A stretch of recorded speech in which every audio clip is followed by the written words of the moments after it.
Assalamualaikum warahmatullahi wabarakatuh. Hai teman-teman, perkenalkan nama saya Nazwa Zahra Prameswardina. Di sini saya akan membahas tentang Pancasila dalam pembentukan hukum nasional, makna Pancasila dalam pembentukan hukum dan budaya hukum Indonesia. Langsung saja kita ke materinya. Baik, langsung saja kita masuk ke materi yang pertama, yaitu Pancasila dalam pembentukan hukum nasional. Perkembangan hukum nasional ini ditujukan untuk mengimplementasikan tujuan negara Indonesia dalam Undang-Undang Dasar 1945 dan harus didasarkan kepada 5 dasar negara kita, yaitu Pancasila.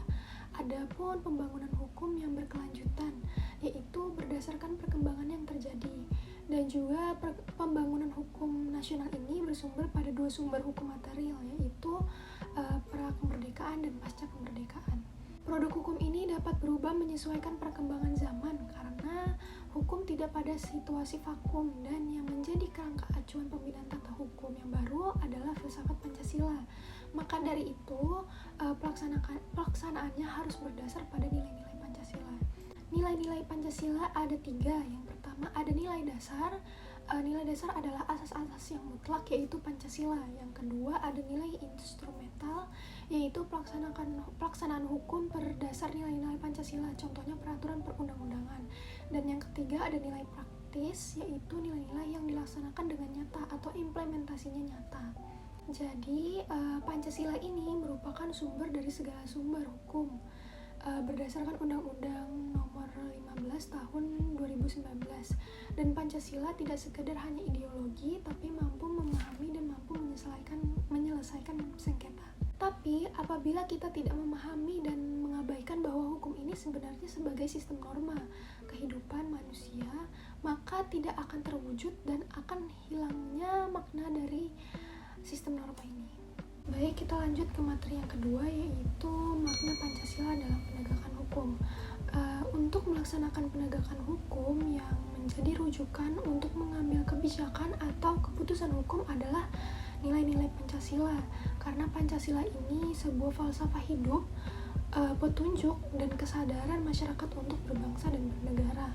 Indonesia ini merupakan negara hukum, maka dibutuhkannya implementasi dalam penegakan untuk membangun kesadaran para penegak hukum, karena setiap ada pelanggaran pasti ada sanksinya dan sudah diatur pada undang-undang.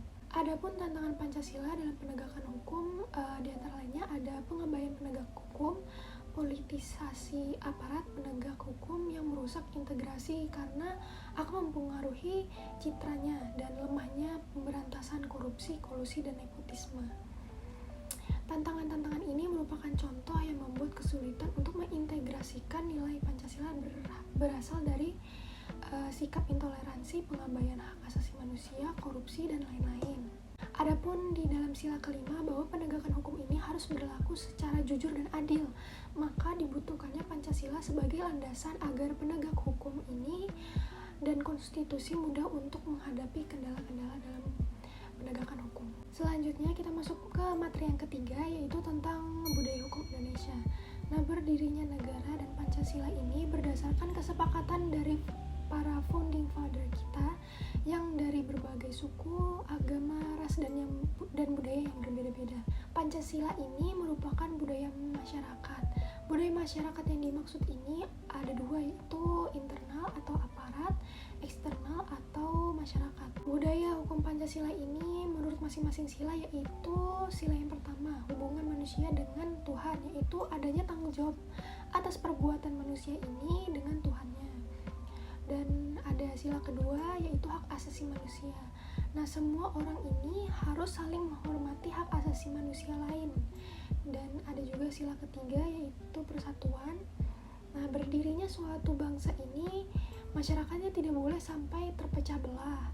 Dan yang keempat, sila keempat, demokrasi. Jadi seluruh proses pembentukan hukum harus dilandasi rasa demokrasi yang tinggi. Dan terakhir, sila kelima, yaitu keadilan. Nah, keadilan ini adalah tujuan akhir dari terselenggaranya Pancasila. Oke, selesai juga penyampaian materi dari saya. Semoga ilmu yang saya berikan ini dapat bermanfaat, dan apabila ada kurang, saya mohon maaf dan saya pamit. Bye guys.